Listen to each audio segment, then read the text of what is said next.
morning guys, welcome to my channel Endify Vlog.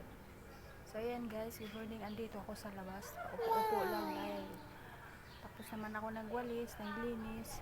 So dito lang ako nagpapahangin dahil sa loob walang hangin, at saka isa wala naman akong ginagawa. So ayan guys, so pamayang tanghali wala naman akong lulutuin dahil magsampurado lang kami. Tipid-tipid guys pag may time. Marami pang champurado niluto ko kaninang umaga at marami pang tira. Ayun guys, pero hindi ko alam kung anong ulam sa champurado dahil kanina tuyo ang inulam namin sa champurado. So, ito pala ang halaman, no. Matagal kami kasi sa Quezon Province sa may Lucena. So ang resulta ng halaman, namatay. Oh. Dati wala yan, buhay na buhay yan mga yan. Wala kasing nagdidilig dito. So ilang buwan kami, mag-4 na buwan na wala kami dito. So yan ang nangyari sa halaman. So yan. So ngayon unti-unti na siyang bumabalik dahil lagi ko na nadidiligan. So yan guys, yung aloe vera na yan, nabunot na yan. Kaya yan, binaon ko ulit sa lupa at dinidiligan. So yan guys, kawawa talaga ang tanim dito pag walang tao dito dahil walang magdidilig. May tao naman dito pero may taong naiwan dito pero walang pakialam sa mga tanim kahit mamatay man siya o ano ba mangyari. So ayan, wala na. Ito ito yung bell pepper. So wala na siya guys. So oregano, tanim ko yan. So ayan. Tapos ito ay halaman ito na serpentina, yung mapait baga guys. Ito yung nilalaga namin noon nung bata pa kami, nilalaga ng mama ko at ito ang ginagamot pag sakit ang tiyan namin. So ayan guys, kusa lang itong natubo dito guys, hindi naman ito tinanim. Kusa lang siya natubo guys. Ayan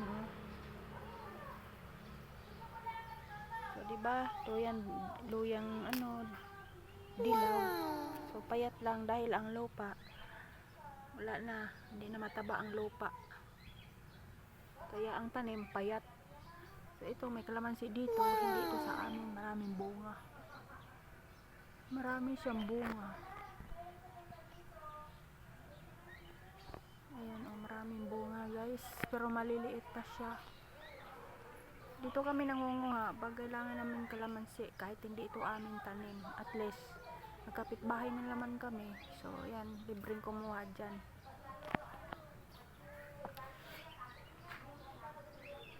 So ayan.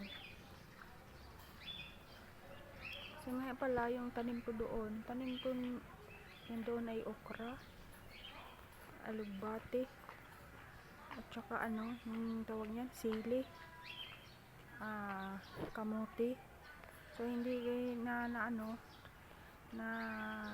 linisan, yan damo na at saka namatay na siya. Ang okra patay na, pati ang kamote wala na, pero ang alugbati din malapit na rin mamatay. So sayang pag may tanim kang hindi naalagaan.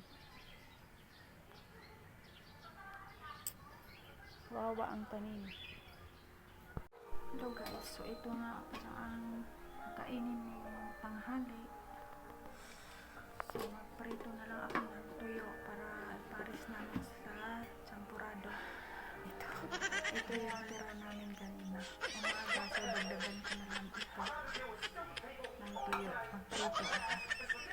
Hello, so ito na yung tuyo na ipiprito ko guys dahil idagdag ko dito sa tira kaninang umaga. So yan ang ulam namin sa champurado.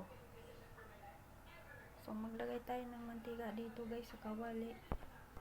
So ito guys, lagyan na natin ng mantika. Itong mantika na to ay luma. So pwede na yan sa prito ng tuyo dahil pa naman siya malinis, hindi pa naman as in na maitim. So guys, ilagay na natin si tuyo dahil mainit na ang kawali. Ayan. ating babalik pa rin guys. Nakasunog na ito.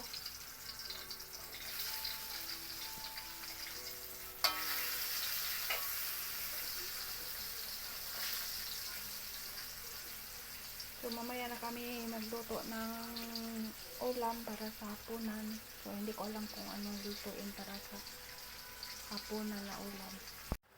So ayun guys, luto na nating tuyo.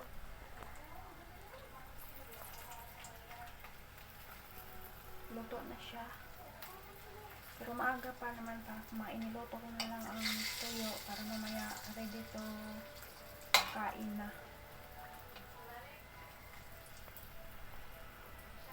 Patayin na natin ang gasol.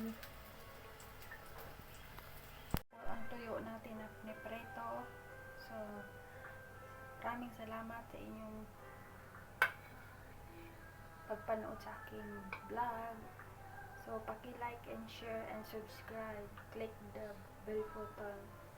Guys, thanks for watching. Bye!